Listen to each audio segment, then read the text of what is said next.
Now, I said it was an exciting time to be alive, and it is. It's also a time of a lot of change, and some people are upset by change, but we are going to undergo a lot more of it, both in the immediate and in the long term. Maui County's population is projected to increase 49% by the year 2035.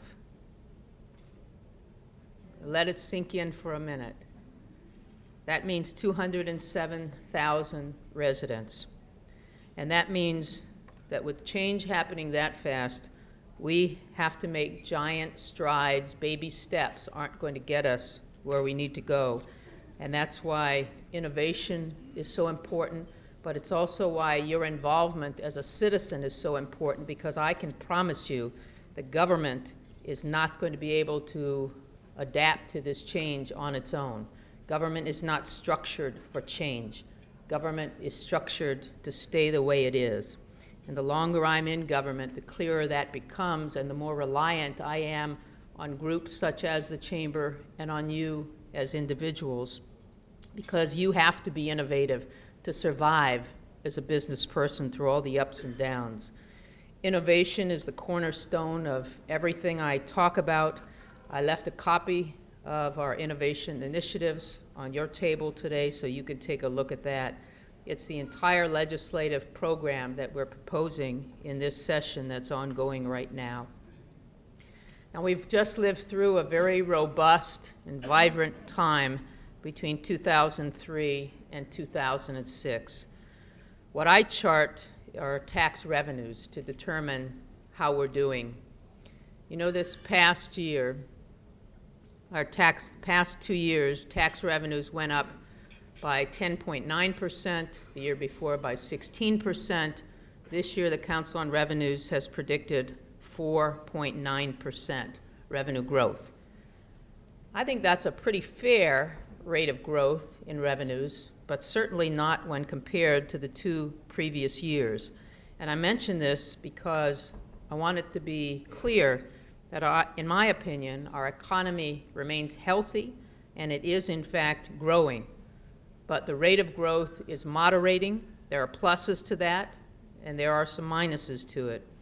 But there are also some exciting things on the horizon, such as the visa waiver that the nation of Korea is going to achieve, as well as our ongoing relationship with China. So I'm confident about the future and that you will succeed in your businesses. You can't just hunker down and hope that it goes back to the way it was. You have to be a part of moving us forward. And everyone here in this room has contributed to the tremendous growth that got us to this point. A big part of the initiatives that are in this booklet are focused on the business community and ways to assist. One of those areas, and something I know you all face and have faced, is the workforce development issue. It's critical to your success. We've proposed some things I think will make a difference. One is called lifelong learning accounts, where people can set up, employees can set up their own accounts to be matched by employers for training to upgrade their skills.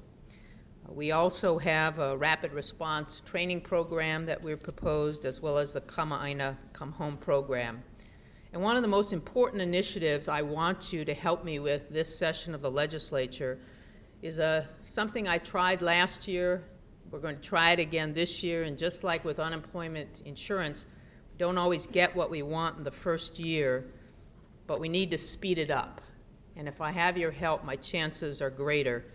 And this initiative calls for the state retirement system allocating up to $100 million for investment in local companies, creative companies, technology companies, creative arts type companies. Right now, our state retirement system is the largest entity, the largest amount of capital in any one place that invests in companies. The problem is they don't invest in our companies. They invest in companies in California and in New York and all across the country, and indeed all across the world. They are a $12 billion system. And so what I'm requesting the legislature to do is to require them to allocate. Doesn't mean they have to actually invest the $100 million, but it has to be available to be invested in Hawaii companies. Now, if you do the math on this, it's less than 1% of the retirement system. Less than 1%. We're not saying give away $100 million. We're saying you allocate that $100 million so that we develop the kind of local fund managers who become familiar with local companies, who can pitch our companies. Can you imagine our local companies who want to get funding from the Hawaii State Retirement System have to go to the mainland to make a pitch to a fund manager because there is no allocation here in our retirement system. This is common sense. Other states do it, other cities do it, and I really need your help. It would help our local companies who are trying to expand and don't have that access to capital. Now, another big part of this year's push is in the area of transportation, and Pam made a reference to this: airports, harbors, and roads. And I want to run through quickly the airport projects that are ongoing. We have right now either planned or just recently done $115 million in projects at York Kahului Airport. We've just finished the ticket lobby expansion in July of 2007. The invasive species inspection building was done in November. Construction on the new access road and the loop road around the airport is to begin in early 2009, and the expansion of the parking lot will begin at that same time, and it will add 1,800 parking stalls. So there's a lot of improvements that are going to be going into the Kahului Airport and have gone into the airport. But the harbors are something that you helped to make happen for me. And as you know, we have a proposal that the legislature has fully supported. It's an $842 million harbor modernization plan for all harbors in the state. But the largest single expenditure will be here at the Kahului Harbor, $345 million in expansion. We all know it's long overdue. It includes breakwaters, barge slip, cruise terminal, and the acquisition of property to expand to the east. This has been a problem for a long time, but it's reached a critical stage. Now, the Chamber has been such a big help to me in this effort, because this wasn't something that could happen on government time. Government time is sort of, well, whenever. This couldn't happen in that kind of time frame. This was critical right now. And the support we received, I think, convinced the legislature that time for mucking around and making a lot of change was past due.